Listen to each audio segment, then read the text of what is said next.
दोस्तों नमस्कार। युवाणी के स्पेशल सेगमेंट में आपका स्वागत है। हाजिर हूँ मैं आपकी दोस्त माही एक विशेष वार्ता के साथ जो आज आपके कैरियर के लिए बेशक देगा एक नया आगाज। प्रयागराज शहर पूरा होता है यहाँ कठिन परिश्रम कर रहे विद्यार्थियों के हुनर के साथ। कंधों का भार कब दिमाग का बोझ बन जाता है पता ही नहीं चलता। सुबह का दाल भात और चोखा रात की एक कप चाय के साथ सिमट सा जाता है। आई विल अचीव माई गोल। ये एक्साइटमेंट मुझसे हो भी पाएगा कि नहीं, इस स्ट्रेस में तब्दील हो जाता है। पर कहते हैं ना, every problem has a solution. तो आ जाइए रेडियो के और करीब और अपने रेडियो का वॉल्यूम थोड़ा बढ़ा लीजिए। As we know, Uttar Pradesh लोक सेवा आयोग से समीक्षा अधिकारी यानी कि आरओ का विज्ञापन जारी हो चुका है।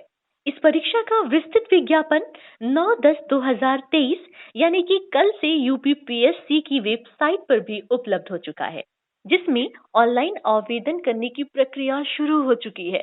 मंजिल खूबसूरत तब होती है जब सफर का हमें पता होता है। आपके संघर्ष को उड़ान देने के लिए आज हमारे साथ उपस्थित है लाखों विद्यार्थियों के सम्मानित और प्रेरणा के स्रोत रविकांत सर। सर नमस्कार। हेलो, नमस्कार ma'am. And a very warm welcome in our show युवानी।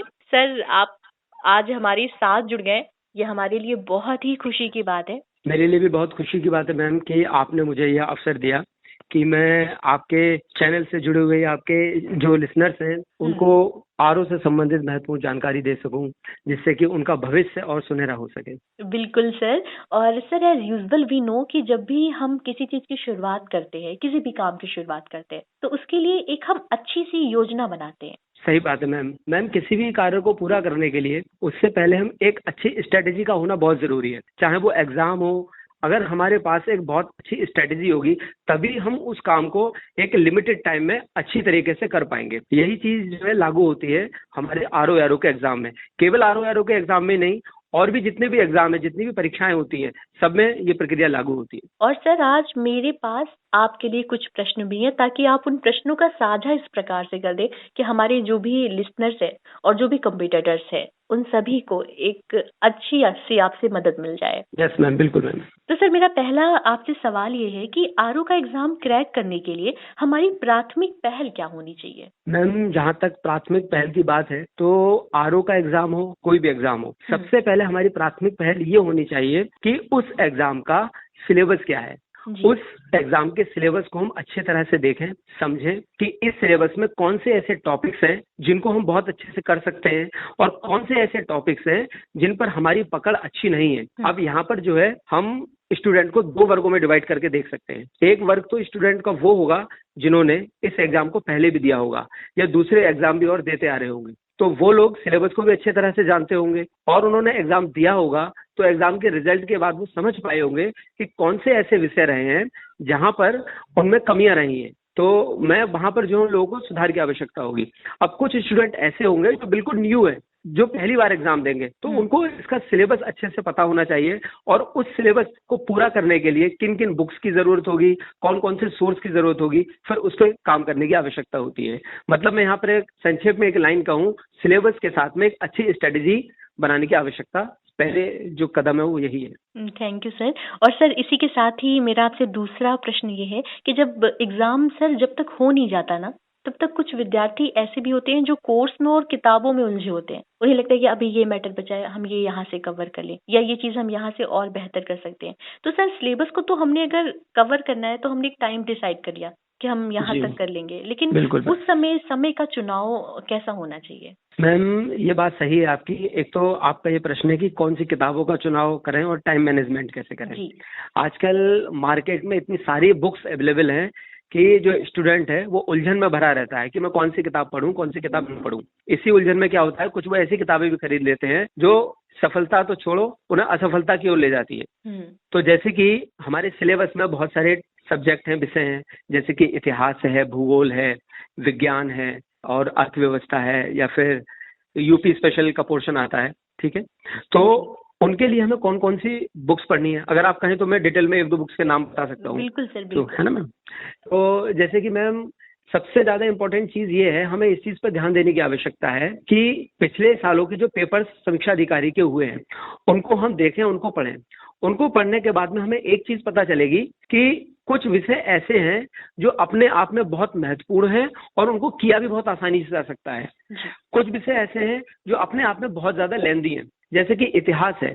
इतिहास अपने आप में एक तरह से 3 सब्जेक्ट हैं, प्राचीन भारत, मध्यकालीन भारत और आधुनिक भारत, और ये बहुत लेंदी सब्जेक्ट हो जाता है। तो मेरी जो स्ट्रेटेजी रही है इस एग्जाम को क्वालिफाई करने के लिए, मैंने इतिहास सब्जेक्ट पे बाकी सब्जेक्ट की अपेक्षा थोड़ा कम ध्यान दिया था। मैंने geography, polity, science, UP special, current affairs, इन पोर्शन पे ज्यादा ध्यान दिया था। तो जैसे कि हमें साइंस पढ़नी है तो साइंस के लिए हम ल्यूसेंट आती है साइंस वाली, प्लस घटना चक्र, इसको हम अगर कर लेते हैं तो हमारा साइंस वाला पोर्शन कंप्लीट हो जाएगा। अगर हम ज्योग्राफी करना चाहते हैं तो ज्योग्राफी के लिए महेश बणवाल की एक बुक आती है समग्र भूगोल के नाम से, जिसमें भारत और विश्व दोनों का भूगोल होता है।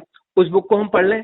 इसके साथ ही घटना चक्र, पूर्व अवलोकन, और तीसरी चीज जो मैपिंग से संबंधित क्वेश्चन आते हैं इसमें, तो उसके लिए हमारे पास में कोई एक एटलस होना चाहिए। ऑक्सफोर्ड पब्लिकेशन का एटलस आता है, बहुत अच्छा है, हिंदी और इंग्लिश मीडियम दोनों में आता है। उसको हम अच्छे से कर लेंगे तो मैपिंग वाले क्वेश्चन भी हमारे हो जाएंगे। अब बात आती है पॉलिटी की, तो पॉलिटी के लिए हम परीक्षावाणी प्लस घटना चक्र पूर्व अवलोकन कर लेते हैं, तो यहाँ से हमारा काम हो जाएगा। ठीक है। अब इसके बाद आती है बात अर्थव्यवस्था की, तो उसके लिए हम ल्यूसेंट से और घटना चक्र पूर्व अवलोकन केवल इतना कर लेंगे। इसके साथ साथ इकोनॉमी में जो क्वेश्चंस होते हैं वो ज्यादातर करंट अफेयर्स के आते हैं, क्योंकि हम करंट अफेयर्स पढ़ेंगे तो वहां से बहुत सारे पोर्शन हमारे तैयार हो जाएंगे। यूपी स्पेशल के लिए हम घटना चक्र की एक तथ्यसार बुक आती है, उसको पढ़ सकते हैं। ठीक है। और इसके अलावा बचा हिस्ट्री वाला पोर्शन। तो हिस्ट्री वाले पोर्शन के लिए अगर आपके पास में समय नहीं है तो आप ल्यूसेंट प्लस घटना चक्र पूर्व अवलोकन यहाँ से इतिहास को पढ़ें। आपके लगभग 80 से 85% जो क्वेश्चन एग्जाम में आएंगे वो कंप्लीट हो जाएंगे। ठीक है। दूसरा जो सबसे ज्यादा महत्वपूर्ण पोर्शन है वो है सामान्य हिंदी, क्योंकि सामान्य हिंदी, इसमें 60 नंबर की हिंदी आती है और लोगों के 60 में 60 नंबर भी आते हैं। सामान्य हिंदी जो है बहुत ही महत्वपूर्ण सेगमेंट है समीक्षा अधिकारी के लिए, क्योंकि सारी हिंदी एक अहम रोल निभाता है सर आरओ की परीक्षा में, चाहे वो प्रीलिम्स परीक्षा हो या फिर मुख्य परीक्षा हो। यहाँ तक कि मैं अपना अगर थोड़ा सा अनुभव शेयर करना चाहूंगा कि मैंने समीक्षा अधिकारी का जो प्रीलिम्स का एग्जाम दिया था, तो उस समय मेरा पीसीएस का मेंस का एग्जाम की मैं तैयारी कर रहा था, तो मैं सामान्य अध्ययन ज्यादा पढ़ नहीं पाया था। और जब मैं पेपर देने के लिए वहां पर गया तो मेरा जीएस का पेपर खराब हो गया। अब जीएस का पेपर खराब होने के बाद जब मैं बाहर निकला तो मुझे लग रहा था कि मेरा इस बार प्रीलिम्स हो नहीं पाएगा, लेकिन जब मैं हिंदी का पेपर देकर बाहर निकला तो मुझे पूरा विश्वास था कि मेरा समीक्षा अधिकारी का प्रीलिम्स इस बार हो जाएगा, क्योंकि मेरे 59 क्वेश्चन के आसपास उसमें ठीक हो गए थे 60 में से। तो मेरी हिंदी अच्छी हुई थी और हिंदी की वजह से ही मेरा प्रीलिम्स क्वालिफाई हो पाया था। तो बात कर लेते हैं हिंदी के लिए हमें करना क्या है। एक तो हिंदी के लिए हमें वासुदेव नंदन सर की बुक आती है, हरदेव भारी सर की बुक आती है हिंदी की। इसके अलावा घटना चक्र पूर्व अवलोकन समीक्षा अधिकारी हिंदी की बुक आती है। इन बुक्स का हमें बहुत अच्छे से अध्ययन करना है। दूसरी चीज, इसमें जो भी टॉपिक्स दिए हुए हैं उनमें उनकी जो वर्तनी होती है उनको लिख लिख कर हमको प्रैक्टिस करनी है, क्योंकि होता क्या है, हमें शब्द तो याद रह जाते हैं लेकिन वो लिखना कैसे है वो हम चीजें भूल जाते हैं। जब तक हम लिखकर प्रैक्टिस नहीं करेंगे वो चीजें हमें याद नहीं हो पाएंगी, क्योंकि होता क्या है, एग्जाम में जो 4 ऑप्शन दिए होंगे वो चारों ऑप्शन लगभग सेम होंगे और उनकी वर्तनी थोड़ी थोड़ी अलग होगी और वहां जाके हम कंफ्यूज हो जाएंगे। उससे होता यह है कि हमें आंसर पता होने के बाद भी हम वहां पे आंसर गलत कराते हैं। इसलिए लिख लिख कर याद करना है जिससे वर्तनी एकदम ठीक ही रहे। सामान्य ज्ञान में एक कह सकते हैं कि परीक्षा बतौर एक बहुत ही जरूरी चीज है, वो है हमारा करंट अफेयर्स। Yes ma'am. तो how can we cover our current affairs? बिल्कुल बिल्कुल मैम, करंट अफेयर्स बहुत बड़ा रोल प्ले करता है। करंट अफेयर्स हर बार नया होता है और हर बार सबको पढ़ना होता है। अगर आप करंट अफेयर्स अच्छे से कर लेते हैं, जिसके कि लगभग 30 के आसपास क्वेश्चन आते हैं, 30-35 क्वेश्चन आते हैं और 140 में से 30-35 क्वेश्चन बहुत बड़ा रोल प्ले करते हैं। अगर आप उन 30-35 क्वेश्चन में से 30 क्वेश्चन अपने ठीक कर लेते हैं तो आपको बाकी जो क्वेश्चन बचे उनमें से केवल 35 क्वेश्चन ही और ठीक करने होंगे। मतलब पूरे जीएस में आपको केवल 35 क्वेश्चन और ठीक करने होंगे अगर आप यहाँ पे 30 क्वेश्चन या 35 क्वेश्चन ठीक कर लेते हैं। क्योंकि अगर आपने सामान्य हिंदी में 55+ क्वेश्चन ठीक कर लिए हैं तो यहाँ पे आपको 75 या 70 के आसपास अगर क्वेश्चन आप ठीक करेंगे तो आपका प्रीलिम्स हो जाएगा। अगर हम बात करते हैं बुक्स की, करंट अफेयर्स के लिए एक मैगजीन आती है क्रॉनिकल समसामयिक की, पतली मैगजीन आती है। क्रॉनिकल एक्चुअली मार्केट में 2 मिलती है, इसलिए बता देता हूँ। एक मिलती है 130 रुपए की और एक आती है 35 से 40 रुपए की।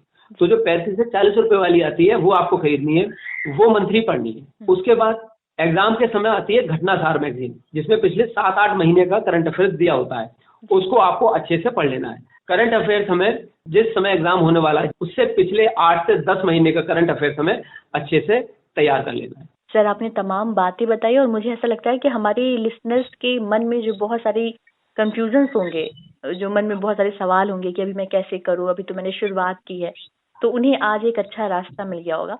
लेकिन सर, चलते चलते एक प्रश्न पर बात करना बहुत जरूरी है, और वो ये है कि हर युद्ध का एक अपना मूल मंत्र जरूर होता है। तो मेरा ये आपसे आखिरी सवाल है कि आप हमारे लिसनर्स को ये जरूर बताएं, उसके साथ ही साथ हमारे आरओ के सभी प्रतिभागी जो हमें सुन रहे हैं, उनके लिए आप एक मैसेज दे सर कि आरओ के एग्जाम में की ऑफ सक्सेस क्या है। मैम, एक बात कहना चाहूंगा मैं, आरओ के एग्जाम ही नहीं, चाहे कोई भी एग्जाम हो, सबसे बड़ा जो मूल मंत्र होता है ना, वो होता है मैम फोकस करना। तो मेरा सभी एस्पायरेंट से, सभी साथियों से ये कहना है कि आप लोग बिना भटकाव के फोकस करें अपनी पढ़ाई पर। और ये बहुत अच्छा मौका है समीक्षा अधिकारी का। समीक्षा अधिकारी की बहुत अच्छी वैकेंसी आई है। समीक्षा अधिकारी का एग्जाम हर साल नहीं होता है, 4-5 साल में आता है। ये बहुत अच्छा मौका है, आप अच्छे से तैयारी करेंगे तो कुछ ही महीनों बाद आप एक गैजेटेड ऑफिसर सचिवालय में बनेंगे या फिर और दूसरी संस्थाओं में बनेंगे। हमारा जो युवानी शो है ये बेसिकली यूथ का शो है। तो सर, जैसा कि आपने कई बार इस चीज को मेंशन भी किया कि वाकई में हमारे बहुत साथी ऐसे हैं जो इस बार पहली बार इस परीक्षा में बैठने जा रहे हैं और जिन्होंने अभी शुरुआत की है। और सर, जो एक संभावित परीक्षा तिथि 4 फरवरी 2024 की दी गई है, तो क्या जिन लोगों ने अभी से शुरुआत की है उनके लिए भी ये मंजिल पूरी हो सकती है? देखिए मैम, अभी नोटिफिकेशन आया है और जैसे कि संभावना है कि एग्जाम फरवरी में होगा, तो हमारे पास अभी 4-4.5 महीने हैं। 4-4.5 महीने किसी भी एग्जाम को निकालने के लिए पर्याप्त समय होता है। तो अभी प्रीलिम्स की अगर अच्छे से तैयारी करेंगे, पिछले सालों के पेपर पढ़ेंगे, और जो मैंने बुक्स बताई हैं वो बुक्स ज्यादा नहीं है, कितने महीनों में कई बार उनका रिवीजन किया जा सकता है, लेकिन वो रिवीजन तभी होगा जब हम फोकस करेंगे केवल पढ़ाई पर। बाकी सारी चीजों से हमें कटना होगा, बाकी सारे सबसे संबंध खत्म करने होंगे। कुछ महीनों के लिए अपने आप को कमरे में बंद कर लीजिए, खाइए पीजिए और पढ़ाई करिए। सिर्फ अगर ये करेंगे तो सिलेक्शन बिल्कुल श्योर होगा, क्योंकि सिलेक्शन की सिर्फ एक यही शर्त है कि आप फोकस करें, कंसंट्रेट होकर पढ़ें, तो सिलेक्शन होना इजी हो जाता है। तो सर, मुझे पूरा विश्वास है कि हमारे जो भी युवाणी के लिसनर्स अभी आपको सुन रहे हैं वो आपकी दी गई बातों पे जरूर फोकस करेंगे। तो सर, हमारे साथ जुड़ने के लिए और अपनी इतनी सारी जानकारियों साझा करने के लिए हम आपका बहुत बहुत आभार व्यक्त करते हैं। Thank you sir. Thank you ma'am, thank you so much. मंजिल तो मिल जाएगी भटकते ही सही, गुमराह तो वो लोग हैं जो घर से निकले ही नहीं। मुश्किल तो सिर्फ उनके लिए है जिन्होंने पहले से ये मान लिया कि यार ये तो बड़ा मुश्किल है, और मुझे पता है कि आप उनमें से नहीं हैं। तो आज हमने आप तक किया है सफलता का parcel. Now it's your responsibility to